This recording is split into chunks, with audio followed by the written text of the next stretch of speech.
आइए जानते हैं धनु राशि वालों के बारे में 2023 नवंबर का महीना किस प्रकार व्यतीत होगा। तो जितने भी धनु राशि के जातक मेरे साथ यहाँ उपस्थित हैं, ये प्रेडिक्शन आप सभी के लिए है। सावधानी पूर्वक श्रवण कीजिए। उससे पूर्व मैं आप सभी को विदित करा देना चाहती हूँ कि हम जो राशिफल यहाँ ले रहे हैं, ये हम जन्म पत्रिका के हिसाब से जो आपकी राशि निकलती है, जिसे हम चंद्र राशि कहते हैं, उस हिसाब से है। कृपया इसको सन साइन से कंफ्यूज मत कीजिएगा। तो आइए जानते हैं धनु राशि वालों के लिए महीना किस प्रकार व्यतीत होता है। तो धनु राशि वालों के लिए इस महीने का सारांश क्या है? जिद नहीं करनी, किसी भी प्रकार की जिद, हेड स्ट्रांग हो जाना, एक मन बना लेना कि यही करना है, इसी रीति से ही करना है, आपके लिए हानिकारक होगा। तो सबसे पहले हम रिलेशनशिप पे चलते हैं। मैरिड एंड मैरिड कपल्स के लिए मैं कहना चाहती हूँ कि प्लीज, एक ही प्रॉब्लम होगी आप कपल्स के बीच में, जिद को लेके आप एक दूसरे से लड़ाई करेंगे।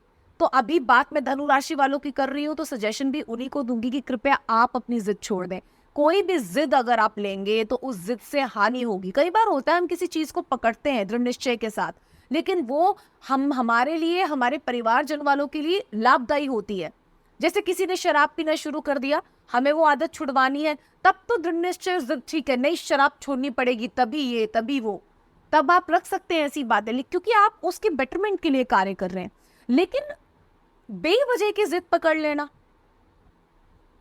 बिल्कुल भी एडजस्ट ना करना, फ्लेक्सिबल ना होना, इस वजह से आपको परेशानी हो सकती है, रिश्ते में दरार आ सकती है, रिश्तों में प्रॉब्लम्स हो सकती हैं, कलह कलेश बढ़ सकते हैं और मानसिक संताप हो सकता है। लड़ाई झगड़े भी होने की संभावना है धनु राशि वालों की, कि बाहर जाके पीछे से भिड़ गए, सिर पे चोट लगना, गिर जाना, सिर पे लगना, हाथ पे लगना, ये सब है। तो प्लीज ये सब मत कीजिएगा। आगे बढ़ते हैं, चलते हैं जॉब और बिजनेस के क्षेत्र में। तो हम देखते हैं कि जॉब वालों के लिए भी सेम प्रॉब्लम है, बिजनेस वालों के लिए भी सेम प्रॉब्लम है। हो सकता है कि आपको किसी एक स्पेसिफिक रीति का ही सक्सेस जॉब में चाहिए और आपको ना मिल रहा हो, कोई एक स्पेसिफिक डील आपने क्रैक करनी हो और आपको वही क्लाइंट से वो डील करानी हो और वो ना हो रहा हो, तो प्लीज उसे छोड़ दीजिएगा और आगे बढ़िएगा। आपके पास और असंख्य अपॉर्चुनिटीज आएंगी और वो भी उतनी ही लाभदायी होंगी जितने की वो जिसके लिए आप दृढ़ संकल्प लेके बैठे हुए हैं। जहां भी आपको जिद हो रही हो ना, उस एरिया को छोड़ देना, आप फायदे में रहेंगे। अगर आप उसको पकड़ के रखेंगे तो आपको नुकसान होगा। ठीक है, ये जॉब वालों के लिए भी है और बिजनेस वालों के लिए भी है। स्टूडेंट्स के लिए हम कहते हैं लड़ाई झगड़े में नहीं घुसना। अगर आप दोस्ती यारी में हैं तो किसी बात को लेके हाथापाई नहीं करनी है, रिलैक्स रहिए, ज़्यादा स्ट्रेस नहीं लेना है। इस महीने को स्मूथली जाने दीजिए, पूजा पाठ में ज़्यादा ध्यान लगाएं, अपनी पढ़ाई पे ध्यान लगाएं। ज़रूरी नहीं है हर महीने में हम अपने फ्रेंड्स के साथ, अपनी फैमिली के साथ, अपनी अपॉर्चुनिटीज़ भी हमारी सब कुछ बड़ी बढ़िया चले, ऐसा नहीं है। तो जो भी आप चाहते हैं, कोई एक एरिया में अगर आप एंट्रेंस क्रैक करना चाहते हैं, कुछ स्पेसिफिक चीज़ चाहते हैं, आपको नहीं मिल रही, तो आप कोई दूसरी चीज़ भी ट्राई कर सकते हैं, क्योंकि वो भी आपके लिए उतनी ही लाभदायी होगी। क्योंकि आपके पास अपॉर्चुनिटीज़ तो बहुत होंगी, लेकिन आप एक जिद पकड़कर एक चीज़ के पीछे बैठ गए हैं और उसमें आपको नुकसान है। तो जहां भी जिद आ रही है उसे छोड़ दीजिएगा और आप देखेंगे आपको फायदा ही फायदा है। ठीक, अब हम चलते हैं रोगों की तरफ। तो रोग मानसिक तो है ही, और सर पे माइग्रेन, सर दर्द, सर पे चोट लगने की संभावना, इस प्रकार के योग बने हुए हैं। कृपया सावधानी पूर्वक सड़क पे चलें, मोबाइल को देखते हुए ना चलें, ज़्यादा डे ड्रीमिंग करते हुए ना चलें, फ़ोन पे बात करते हुए ना चलें, और बिल्कुल सावधानी पूर्वक अपना चलना फिरना करें। ये चलते चलते दीवार से टकरा गए, शीशे से टकरा गए, अपना ध्यान रखें।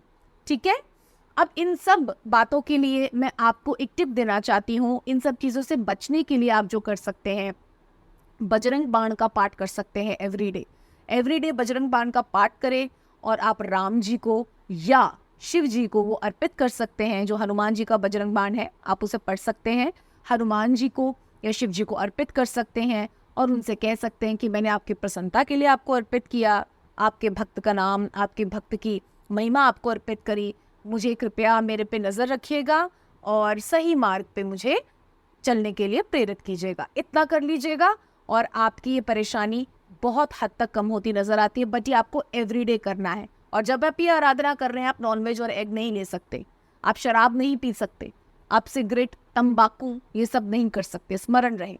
अन्यथा अगर आपसे नहीं छूटता है तो मत कीजिएगा। ऐसे ही हाथ जोड़ दीजिएगा मंदिर में और बोल दीजिएगा प्रभु हमारा रक्षण करे। कोई भी पूजा पाठ करते वक्त अपने आचरण को भी सात्विक रखिए। एक जगह हिंसा हो रही है और एक जगह अहिंसा वृत्ति, यानी कि एक जगह तो हम नॉनवेज खा रहे हैं और एक जगह हम प्रभु से प्रार्थना कर रहे हैं हमारी मति शुद्ध कीजिए। तो ये एक दो ही बहुत विपरीत चीजें साथ साथ में घटित हो रही हैं।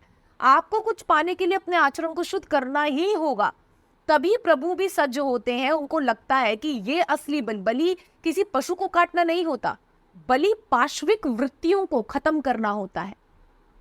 पाश्विक वृत्तियां जो पशुओं की वृत्ति है, पशुओं को ज्ञान नहीं है, इसलिए कार्निवोर्स जो होते हैं वो किसी का वध कर देते हैं, उन्हें काटते हैं, उन्हें खा जाते हैं। लेकिन मनुष्य वैसा नहीं है। अगर मनुष्य भी वही वृत्ति कर रहा है तो वो भी पाश्विक वृत्ति का है।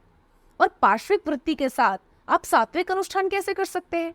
इसलिए यदि आपको ये करना है तो अपने अंदर चेंजेस लाके करिएगा, ठीक है? ये करिए और आशा है आपका बहुत कुछ प्रॉब्लम सॉर्ट आउट हो जाएगा। अब हम चलते हैं लकी कलर की तरफ। तो लकी कलर निस्संदेह रूप से निकल कर आ रहा है आपके लिए पिंक एंड व्हाइट। पिंक प्रेम का संचार करेगा, व्हाइट शांति प्रदान करेगा, जिससे कि आपके अंदर जिद कम होगी। तो इस रंग के आप पुष्प प्रभु को अर्पित कर सकते हैं, इस रंग के आप कपड़े उन्हें पहना के श्रृंगार कर सकते हैं, राधा रानी को सजा सकते हैं और इस तरीके से इन रंगों को चरितार्थ कर सकते हैं। तो आशा है महीना आपका जिद को छोड़ते हुए, सहज रहते हुए, फ्लेक्सिबल रहते हुए और अपॉर्चुनिटीज को भी एक्सप्लोर करते हुए बहुत सुंदर व्यतीत होगा। धन्यवाद।